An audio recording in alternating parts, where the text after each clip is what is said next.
Good morning. Today is March 19th, 2024. And we're starting out with a commentary. Gideon and his son.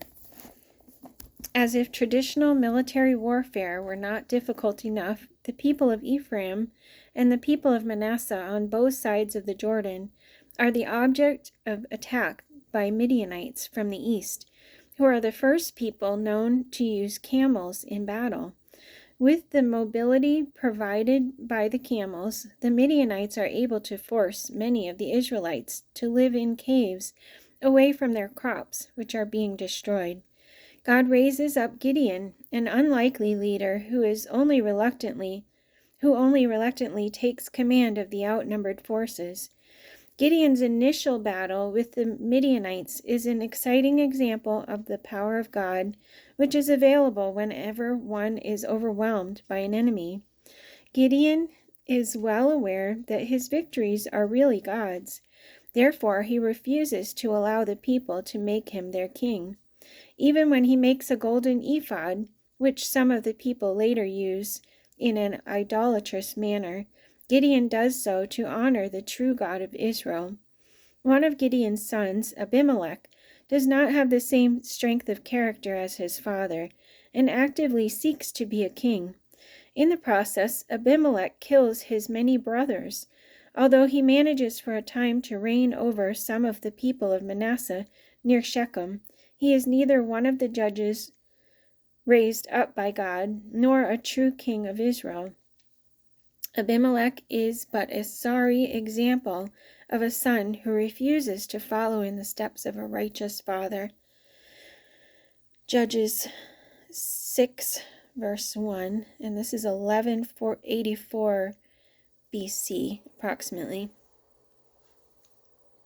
Again, the Israelites did evil in the eyes of the Lord, and for 7 years he gave them into the hands of the Midianites. Because the power of Midian was so oppressive, the Israelites prepared shelters for themselves in mountain clefts, caves, and strongholds. Whenever the Israelites planted their crops, the Midianites, Amalekites, and other eastern peoples invaded the country.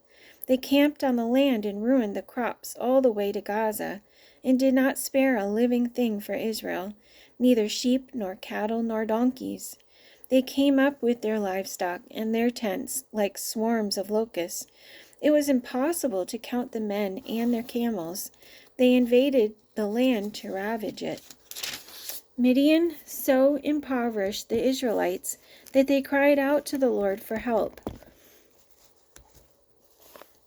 When the Israelites cried to the Lord because of Midian, he sent them a prophet who said, "This is what the Lord, the God of Israel, says. I brought you up out of Egypt, out of the land of slavery. I snatched you from the power of Egypt and from the hand of all your oppressors. I drove them from before you and gave you their land. I said to you, I am the Lord your God. Do not worship the gods of the Amorites in whose land you live. But you have not listened to me." The angel of the Lord came and sat down under the oak in Ophrah that belonged to Joash the Abiezrite, where his son Gideon was threshing wheat in a winepress to keep it from the Midianites. When the angel of the Lord appeared to Gideon, he said, "The Lord is with you, mighty warrior." "But, sir," Gideon replied, "if the Lord is with us, why has all this happened to us? Where are all his wonders that our fathers told us about when they said, 'Did not the Lord bring us up out of Egypt?' But now the Lord has abandoned us and put us into the hand of Midian." The Lord turned to him and said, "Go in the strength you have and save Israel out of Midian's hand. Am I not sending you?" "But Lord," Gideon asked, "how can I save Israel? My clan is weakest in Manasseh, and I am the least in my family." The Lord answered, "I will be with you, and you will strike down all the Midianites together." Gideon replied, "If now I have found favor in your eyes, give me a sign that it is really you talking to me. Please do not go away until I come back and bring my offering and set it before you." And the Lord said, "I will wait until you return." Gideon went in, prepared a young goat, and from an ephah of flour he made bread without yeast. Putting the meat in a basket and its broth in a pot, he brought them out and offered them to him under the oak. The angel of God said to him, "Take the meat and the unleavened bread, place them on this rock, and pour out the broth." And Gideon did so. With the tip of the staff that was in his hand, the angel of the Lord touched the meat and the unleavened bread. Fire flared from the rock, consuming the meat and the bread, and the angel of the Lord disappeared. When Gideon realized that it was the angel of the Lord, he exclaimed, "O sovereign Lord, I have seen the angel of the Lord face to face." But the Lord said to him, "Peace, do not be afraid. You are not going to die." So Gideon built an altar to the Lord there and called it, "The Lord is Peace." To this day it stands in Ophrah of the Abiezrites. Interesting, our sermon was on peace today. The Lord is peace. That same night the Lord said to him, "Take the second bull from your father's herd, the one 7 years old. Tear down your father's altar to Baal, and cut down the Asherah pole beside it. Then build a proper kind of altar to the Lord your God on the top of the height. Using the wood of the Asherah pole that you cut down, offer the second bull as a burnt offering." So Gideon took 10 of his servants and did as the Lord told him. But because he was afraid of his family and the men of the town, he did it at night rather than in the daytime. In the morning, when the men of the town got up, there was Baal's altar demolished, with the Asherah pole beside it cut down, and the second bull sacrificed on the newly built altar. They asked each other, "Who did this?" When they carefully investigated, they were told Gideon, son of Joash, did it. The men of the town demanded of Joash, "Bring out your son, he must die, because he has broken down Baal's altar and cut down the Asherah pole beside it." But Joash replied to the hostile crowd around him, "Are you going to plead Baal's cause? Are you trying to save him? Whoever fights for him shall be put to death by morning. If Baal really is a god, he can defend himself when someone breaks down his altar." So that day they called Gideon Jerubbaal, saying, "Let Baal contend with him, because he broke down Baal's altar." Now all the Midianites, Amalekites, and other eastern peoples joined forces and crossed over the Jordan and camped in the valley of Jezreel. Then the Spirit of the Lord came upon Gideon, and he blew a trumpet, summoning the Abiezrites to follow him. He sent messengers throughout Manasseh, calling them to arms, and also into Asher, Zebulun, and Naphtali, so that they too went up to meet them. Gideon said to God, "If you will save Israel by my hands, as you have promised, look, I will place a wool fleece on the threshing floor. If there is dew only on the fleece, and all the ground is dry, then I will know that you will save Israel by my hand, as you said." And that is what happened. Gideon rose early the next day. He squeezed the fleece and wrung out the dew, a bowl full of water. Then Gideon said to God, "Do not be angry with me. Let me make just one more request. Allow me one more test with the fleece. This time make the fleece dry and the ground covered with dew." That night God did so. Only the fleece was dry. All the ground was covered with dew. Early in the morning, Jerubbaal, that is Gideon, and all his men camped at the spring of Harod. The camp of Midian was north of them, in the valley near the hill of Moreh. The Lord said to Gideon, "You have too many men for me to deliver Midian into their hands. In order that Israel may not boast against me that her own strength has saved her, announce now to the people, anyone who trembles with fear may turn back and leave Mount Gilead." So 22,000 men left, while 10,000 remained. But the Lord said to Gideon, there are still too many men. Take them down to the water, and I will sift them for you there. If I say this one shall go with you, he shall go.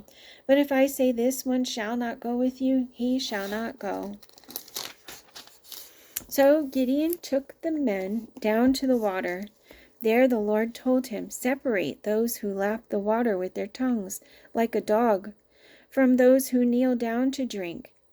300 men lapped with their hands to their mouths. All the rest got down on their knees to drink.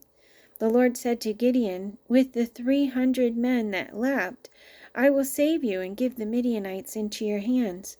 Let all the other men go, each to his own place. So Gideon sent the rest of the Israelites to their tents, but kept the 300 who took over the provisions and trumpets of the others.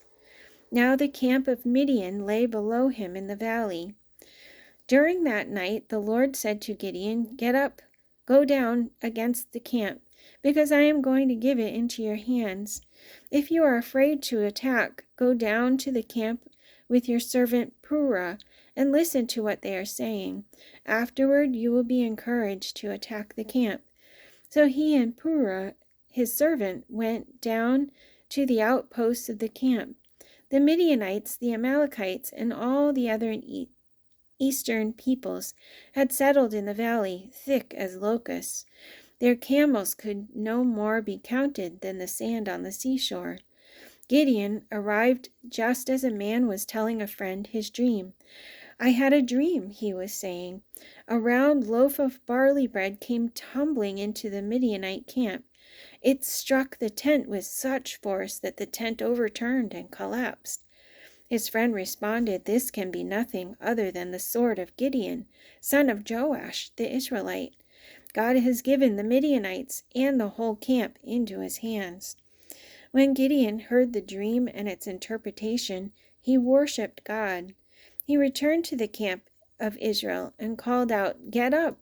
The Lord has given the Midianite tribe into your hands. Dividing the 300 men into 3 companies, he placed trumpets and empty jars in the hands of all of them, with torches inside. Watch me, he told them. Follow my lead. When I get to the edge of the camp, do exactly as I do. When I and all who are with me blow our trumpets, then from all around the camp blow yours and shout, for the Lord and for Gideon. Gideon and the 100 men with him reached the edge of the camp at the beginning of the middle watch, just after they had changed the guard. They blew their trumpets and broke the jars that were in their hands. The 3 companies blew the trumpets and smashed the jars.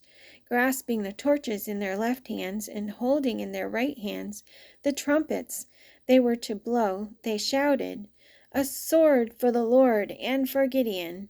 While each man held his position around the camp, all the Midianites ran, crying out as they fled.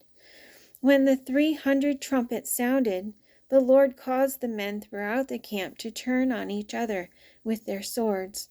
The army fled to Beth-shittah, toward Zererah, as far as the border of Abel-Meholah, near Tabbath. Israelites from Naphtali, Asher, and all Manasseh were called out, and they pursued the Midianites. Gideon sent messengers throughout the hill country of Ephraim, saying, come down against the Midianites and seize the waters of the Jordan ahead of them as far as Beth-barah.